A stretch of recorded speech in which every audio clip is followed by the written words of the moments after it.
Hello friends, ನಮ್ಮ ಉತ್ತರ ಕರ್ನಾಟಕದ ಬಹು ಮುಖ್ಯವಾದಂಥ ಸ್ಪೆಷಲ್ ರೆಸಿಪಿ ಹೀರೆಕಾಯಿ ಎಣ್ಗಾಯಿ. ಇದನ್ನು ನೋಡ್ತಾ ಇದ್ದರೆ ಬಾಯಲ್ಲಿ ನೀರು ಬರ್ತಾ ಇದೆ ಅಲ್ವಾ ಫ್ರೆಂಡ್ಸ್. ಬನ್ನಿ ನೋಡೋಣ ಯಾವ ರೀತಿ ಮಾಡೋದು ಮತ್ತು ಇದಕ್ಕೆ ಏನೇನೆಲ್ಲ ಇಂಗ್ರೀಡಿಯೆಂಟ್ ಬೇಕು ಮತ್ತು ಯಾವ ರೀತಿ ಮಾಡೋದು ಅಂತ ನೋಡೋಣ ಬನ್ನಿ. ಮೊದಲಿಗೆ ಈ ಥರದ ಹೀರೆಕಾಯನ್ನು ಮೇಗಿನ ಬೆನ್ನನ್ನು ಹೆರಿಸ್ಕೊಂಡು ಇಟ್ಕೊಂಡಿದ್ದೀನಿ. ಸೊ ಅದನ್ನು ಯಾವ ರೀತಿ ಹೆಚ್ಕೋಬೇಕು ಅಂದರೆ 1-2 ಇಂಚು ಬಿಟ್ಕೊಂಡು ಈ ಥರ ಹೆಚ್ಕೋಬೇಕು. ಯಾಕಂದರೆ ಅದಕ್ಕೆ ಸ್ಟಫಿಂಗ್ ಮಾಡಬೇಕಲ್ವ ಮಸಾಲೆನ. ಸೊ ಹಾಗಾಗಿ 2 ಇಂಚಿನಷ್ಟು ಹೆಚ್ಕೊಂಡ್ಬಿಟ್ಟು ನಂತರ ಅದನ್ನು 4 ಭಾಗ ಮಾಡಬೇಕು. ಪೂರ್ತಿ ಡಿವೈಡ್ ಮಾಡಬಾರ್ದು. ಸೊ ಜಸ್ಟ್ ಅದನ್ನೇ ಪೂರ್ತಿ ಡಿವೈಡ್ ಆಗದಂಗೆ ಈ ಥರ ಕಟ್ ಮಾಡ್ಕೋಬೇಕು. ನಾನು ತೋರಿಸ್ತಾ ಇದ್ದೀನಿ ನೋಡಿ ಈ ಕಡೆ. ಅದು ಸ್ಟಫ್ ಮಾಡೋಕ್ಕೆ ಹಿಡ್ಕೋಬೇಕು ಅದು ಮಸಾಲೆನೆಲ್ಲ ಒಳಗಡೆ. ಆ ರೀತಿ ಪೂರ್ತಿ ಎಂಡೋರಿಯು ಕಟ್ ಮಾಡಿಬಿಟ್ರೆ ಅದು ಸ್ಟಫಿಂಗ್ ಮಾಡಿದ್ದೆಲ್ಲ ಕೆಳಗಡೆನೇ ಬಿದ್ದೋಗ್ಬಿಡುತ್ತೆ. ಮೊದಲಿಗೆ ಇದಕ್ಕೆ ಚಿಕ್ಕದಾಗಿ ಕಟ್ ಮಾಡಿರೋಂಥ 2 ಈರುಳ್ಳಿ, ಸ್ವಲ್ಪ ಬೆಲ್ಲ, 1-2 ಟೇಬಲ್ ಸ್ಪೂನಷ್ಟು ಖಾರ, ಜೀರಿಗೆ, 1 ಚಮಚದಷ್ಟು ಅರಿಶಿನ, 1 ಟೇಬಲ್ ಸ್ಪೂನಷ್ಟು ಗರಂ ಮಸಾಲ ಮತ್ತು 1-2 ಟೇಬಲ್ ಸ್ಪೂನಷ್ಟು ಗುರಳ್ ಪುಡಿ, ಅದಕ್ಕೆ ಬೆಂಗಳೂರು ಸೈಡು ಹುಚ್ಚೆಳ್ ಪುಡಿ ಅಂತಾರೆ. ಮತ್ತು 1 ಲಿಂಬೆಹಣ್ಣು ಗಾತ್ರದಷ್ಟು ಹುಣಸೆ ಹಣ್ಣು ನೆನೆ ಇಡಬೇಕು.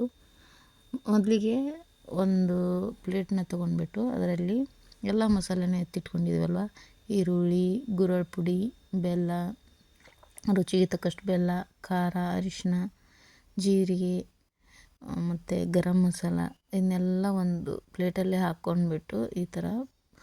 ನಂತರ ಅದಕ್ಕೆ ಹುಣಸೆಹಣ್ಣು ಮೊದಲೇ ನೆನೆ ಇಟ್ಕೊಂಡಿದ್ದೀವಲ್ವ, ಅದಕ್ಕೆ ತುಂಬ ನೀರು ಹಾಕಬಾರ್ದು, ಸ್ವಲ್ಪನೇ ನೀರು ಇರಬೇಕು. ಸೊ ಅದನ್ನು ಸ್ವಲ್ಪ ಕಿವುಚ್ಬಿಟ್ಟು ಬರೀ ಹುಣಸೆಹಣ್ಣಿನ ರಸನ ಇದಕ್ಕೆ ಹಾಕ್ಕೋಬೇಕು. ಅದು ಪೂರ್ತಿ ತಿಳು ಆಗೋ ಥರ ಹಾಕ್ಕೋಬಾರ್ದು, ಸ್ವಲ್ಪ ಗಟ್ಟಿನೇ ಇರಬೇಕು ಅದು ಮಸಾಲ. ತಿಳು ಆಗಿಬಿಟ್ರೆ ಅದೆಲ್ಲ ಸ್ಟಫಿಂಗ್ ಮಾಡೋಕ್ಕೆ ಆಗೋದಿಲ್ಲ. ಸೊ ಅದನ್ನೊಂದು ಸ್ವಲ್ಪ ಗಟ್ಟಿ ಆಕಾರದಲ್ಲಿ ಕಲಿಸ್ಕೋಬೇಕು. ಯಾವ ರೀತಿ ಅಂತ ಇಲ್ಲಿ ನಾನು ತೋರಿಸ್ತಾ ಇದ್ದೀನಿ ನೋಡಿ.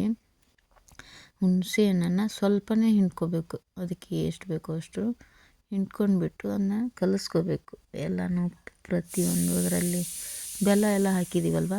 ಸೊ ಅದು ಬೆಲ್ಲ ಎಲ್ಲ ಹಳಕಳಕ್ಕೆ ಉಳಿಲ್ದಂಗೆ ಪೂರ್ತಿ ಮಸಾಲೆ ಮಿಕ್ಸ್ ಆಗಬೇಕು ಈರುಳ್ಳಿ ಜೊತೆ. ಅದೆಲ್ಲ ಈರುಳ್ಳಿ ನೀರು ಬಿಡುತ್ತದೆ. ಸೊ ಅದಕ್ಕೆ ಸ್ವಲ್ಪನೇ ಹುಣಸೆ ಹುಳಿ ಹಾಕ್ಕೋಬೇಕು. ಹಾಕ್ಕೊಂಡ್ಬಿಟ್ಟು ಈ ಥರ ಅದನ್ನೆಲ್ಲ ಕಲಿಸ್ಕೊಂಡ್ಬಿಟ್ಟು ಮಸಾಲೆ ಬೆಲ್ಲ ಅದು ಇರ್ತದಲ್ವ ಹಳ್ಕಳ್ಕ ಅದನ್ನ ಹೊಡ್ಕೊಂಡ್ಮೇಲೆ ಅವನ್ನ ಹೀರೆಕಾಯಿ ಹೆಚ್ಚಿಕೊಂಡು ಇಟ್ಕೊಂಡಿದ್ದೀವಲ್ಲ ಮೊದಲೇ ಅದನ್ನ ತೊಗೊಂಡ್ಬಿಟ್ಟು ಸ್ವಲ್ಪನೇ ಮಸಾಲೆ ಅದರಲ್ಲಿ ಪೂರ್ತಿ ಫಿಲ್ ಆಗೋ ಥರ ತುಂಬಬೇಕು. ಯಾವ ರೀತಿ ಅಂತ ನಾನು ಇಲ್ಲಿ ತೋರಿಸ್ತಾ ಇದ್ದೀನಿ ನೋಡಿ, ಈ ರೀತಿ. ಸೊ ಆ ಕಡೆ ಈ ಕಡೆ ಹೋಗೋದಂಗೆ ಹಿಂಗೆ ತುಂಬ್ಕೋಬೇಕು ನೋಡಿ ಯಾವ ರೀತಿ ತುಂಬ್ತಾ ಇದ್ದೀನಿ ಅಂತ. ಈ ಥರ ಎಲ್ಲನೂ ಒಂದೊಂದಾಗಿ ಪ್ರತಿಯೊಂದನ್ನು ತುಂಬಿ ಒಂದು ಪ್ಲೇಟಲ್ಲಿ ಎತ್ತಿಟ್ಕೋಬೇಕು. ನೀಟಾಗಿ ತುಂಬ್ಕೋಬೇಕು, ಆಚೆ ಈಚೆ ಮಸಾಲೆ ಎಲ್ಲ ಆಚೆ ಬರ್ದಂಗೆ.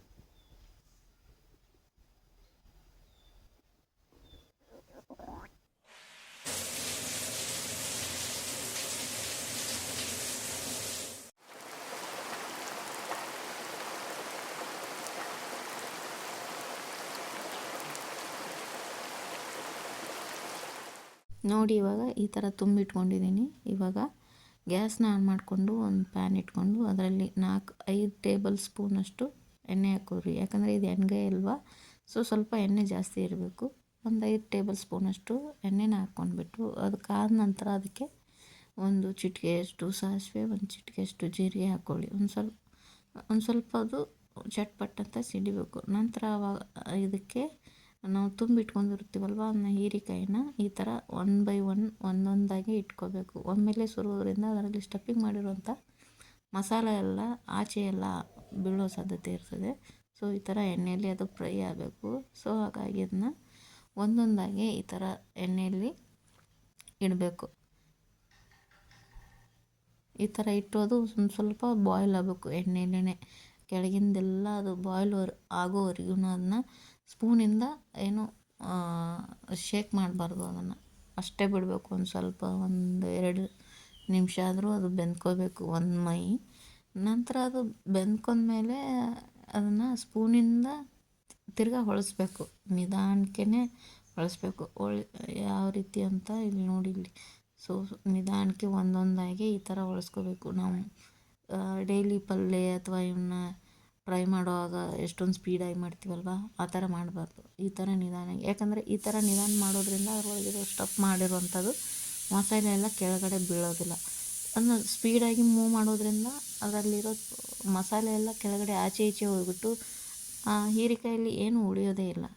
ಸೊ ಹಾಗಾಗಿ ಈ ಥರ ನಿಧಾನಕ್ಕೆ ಕೆಳಗಡೆ ಬೆಂದಿರೋದನ್ನು ಮೇಗೆ ಮಾಡಿಕೊಂಡು ಮೇಗಿಂದನ ಕೆಳಗಡೆ ಮಾಡ್ಕೋಬೇಕು. ನೋಡಿ, ಇವಾಗ 5 ನಿಮಿಷ ಮುಚ್ಚಿಟ್ಟಿದ್ದೆ.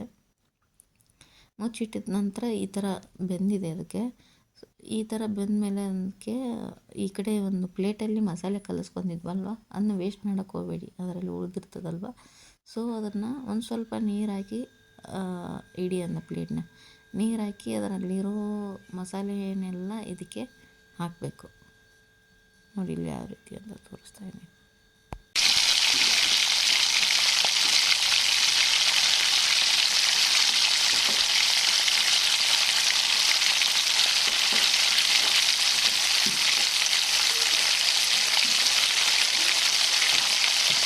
ನೀರು ಹಾಕಿದ ನಂತರ ಅದನ್ನು ಸ್ವಲ್ಪ ನೋಡಿ ಈ ಥರ ಸ್ಪೂನಿಂದ ಸ್ವಲ್ಪನೇ ಮೂವ್ ಮಾಡಬೇಕು. ಅದೆಲ್ಲ ನೀರು ಪೂರ್ತಿ ಸ್ಪ್ರೆಡ್ ಆಗಿ ಆಮೇಲೆ 5 ನಿಮಿಷ ಮುಚ್ಚಿಟ್ರೆ ನೋಡಿ ಇವಾಗ ಅದು ಬೆಂದಿದೆ. ಯಾವ ರೀತಿ ಬೆಂದಿದೆ ಅಂತ ನೋಡೋದಾದರೆ ಒಂದು ಸ್ಪೂನಿಂದ ಸ್ವಲ್ಪ ಒಂದು ಕಾಯಿನ ಈ ಕಡೆ ತಗೊಂಡ್ಬಿಟ್ಟು ಸ್ವಲ್ಪ ಸ್ಪೂನಿಂದ ಹತ್ತಬೇಕು. ಹಿಂಗೆ ಹತ್ತಕ್ದಾಗ ಅದು ಬೇಗನೆ ಕಟ್ಟಾಗ್ಬಿಡುತ್ತೆ. ಸೊ ಕುದ್ದಿರೋದು ಗೊತ್ತಾಗುತ್ತೆ ನಿಮಗೆ ಯಾವ ರೀತಿ ಅಂತ. ಇಲ್ಲಿ ನೋಡಿ ಈ ಥರ ತೊಗೊಂಡ್ಬಿಟ್ಟು ಅದನ್ನು ಸ್ಪೂನಿಂದ ಈಗ ನೋಡಿ ಎಷ್ಟು ಬೇಗನೆ ಕಟ್ಟಾಗ್ತು. ಸೊ ಇದು ಇವಾಗ ಬೆಂದಿದೆ. ಇದಕ್ಕೆ ಇವಾಗ ನಾವು ಕಟ್ ಮಾಡಿ ಇಟ್ಕೊಂಡಿರೋ ಅಂಥ ಕೊತ್ತಂಬರಿನ ಹಾಕಿ ಗ್ಯಾಸ್ನ ಆಫ್ ಮಾಡಿಬಿಟ್ರೆ ಇವಾಗ ಹೀರೆಕಾಯಿ ಎಣ್ಗಾಯಿ ಪಲ್ಯ ಸವಿಯಲು ಸಿದ್ಧ. ನೋಡಿ ಎಷ್ಟೊಂದು ಚೆನ್ನಾಗಿ ಬಂದಿದೆ. ಈ ಥರ ಎಣ್ಣೆ ಎಲ್ಲ ಮೇಲೆ ಬಂದಿದೆ ನೋಡಿ ಎಷ್ಟು ಚೆನ್ನಾಗಿದೆ. ಎಣ್ಗಾಯಿ ಪಲ್ಯನ ರೊಟ್ಟಿ ಅಥವಾ ಚಪಾತಿ ಅಥವಾ ನೀವು ರೈಸ್ಗಾದರೂ ಹಾಕ್ಕೊಂಡು ತಿನ್ಬೋದು. ತುಂಬ ಚೆನ್ನಾಗಿರುತ್ತೆ. ಮಸಾಲೆ ತುಂಬ ಚೆನ್ನಾಗಿ ಬೆಂದಿರುತ್ತಲ್ವ, ತುಂಬ ಟೇಸ್ಟಿಯಾಗಿರುತ್ತೆ. ಇನ್ನೂ ಯಾರೆಲ್ಲ ನನ್ನ ಚಾನಲ್ನ ಸಬ್ಸ್ಕ್ರೈಬ್ ಮಾಡಿಲ್ಲ, ಪ್ಲೀಸ್ ಸಬ್ಸ್ಕ್ರೈಬ್ ಮಾಡಿ, ಶೇರ್ ಮಾಡಿ, ಕಮೆಂಟ್ ಮಾಡಿ, ಲೈಕ್ ಮಾಡಿ ಹಾಗೂ ಬೆಲ್ ಐಕನ್ನ ಒತ್ತಿ. ನಾವು ಮಾಡೋವಂಥ ವೀಡಿಯೋಸ್ ಮೊದಲಿಗೆ ನಿಮಗೆ ತಲುಪುತ್ತೆ. ಧನ್ಯವಾದಗಳು ಫ್ರೆಂಡ್ಸ್. ಹೀಗೆ ಸಪೋರ್ಟ್ ಮಾಡ್ತಾಯಿರಿ.